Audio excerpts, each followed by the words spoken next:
apa sih pentingnya musyawarah ya? Ini saya bilangnya musyawarah apa musyawarah ya?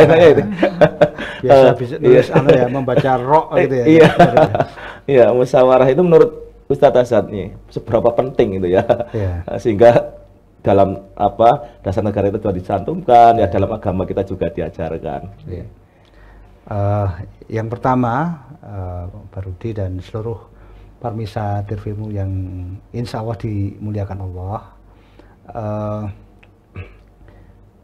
musyawarah itu terutama bagi seorang muslim itu menjadi hal yang penting, karena melaksanakan musyawarah itu ya berarti sesungguhnya melaksanakan apa yang diperintahkan oleh agama kita ya.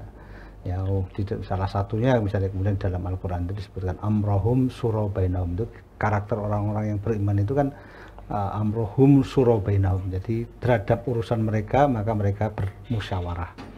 Nah, maka sebagai bagian dari menjalankan perintah Allah dalam Al-Quran itu, maka musyawarah itu insya Allah banyak berkahnya gitu.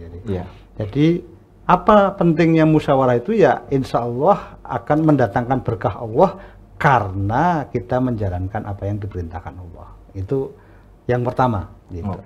Jadi pentingnya musyawarah begitu. Menjalankan perintah Allah. Iya, bagi seorang muslim bermusyawarah itu adalah dalam rangka untuk menjalankan perintah Allah. Dan insya Allah menjalankan perintah Allah itu, maka Allah akan mendatangkan berkah yang banyak di sana. Jadi menjalankan perintah Allah itu kan ukurannya menjadi takwa gitu, menjadi orang bertakwa. Sementara Allah memberikan janji, wa may yattaqillaha yaj'al lahu makhraja. Barang siapa yang bertakwa kepada Allah, maka Allah akan memberikan jalan keluar baginya. Maka musyawarah itu kalau dilakukan dengan keikhlasan karena Allah semata, nah ini saya tegaskan ya, ketika musyawarah itu dilakukan karena Allah semata, maka Allah akan mendatangkan jalan keluar baginya. Karena itu adalah bagian dari takwa itu tadi ya. Jadi kuncinya tadi ya Ustadz ya, dilakukan karena Allah semata gitu.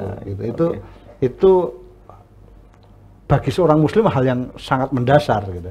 Dan itulah yang akan mendatangkan jalan keluar sebagaimana tadi ayat wa may yattaqillaha yaj'al lahu makhraja. Jadi Allah akan mendatangkan jalan keluar baginya. Dan itu masih ditambah Pak Rudi. Wa yarzuqhu min haitsu la yahtasib. Allah memberi rezeki ya, kekuatan-kekuatan dari pintu yang tidak disangka-sangka. Itu berkah dari musyawarah. Itu bagi seorang muslim, kenapa pentingnya musyawarah itu yang pertama. Yang kedua, bagi seorang muslim dan juga bagi seluruh ya, kalau dalam konteks kenegaraan kita, bagi seluruh bangsa Indonesia, maka bermusyawarah itu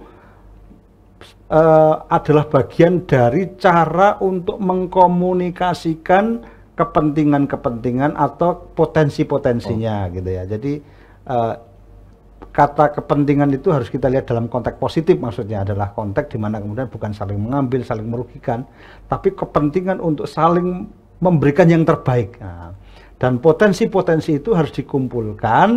Nah, itu tidak mungkin terjadi kalau diputuskan oleh satu pihak saja yang dia tidak tahu potensi-potensi dari sekian banyak orang yang terlibat dalam proses. Artinya harus diputuskan bersama bersama-sama gitu ya, agar bisa sendiri hasilnya menjadi yang terbaik gitu ya. Jadi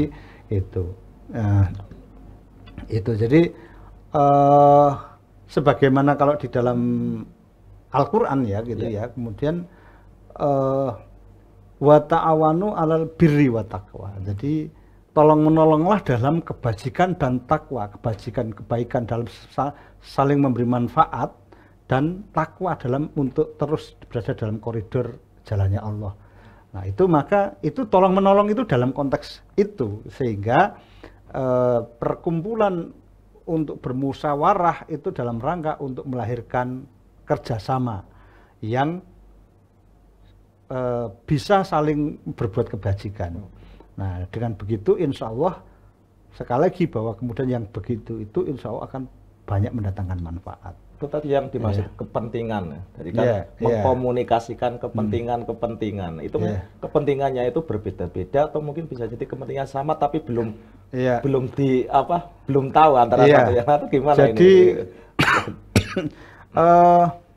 Sesungguhnya kita percaya bahwa sesungguhnya komunitas-komunitas, anggota-anggota masyarakat itu sesungguhnya punya nilai-nilai mulia gitu. Nah, meskipun punya ambisi-ambisi, ego-ego yang barangkali yang harus dieliminir juga. Tetapi nilai-nilai mulia itulah yang kemudian disamakan, disatukan, disinergikan gitu. Jadi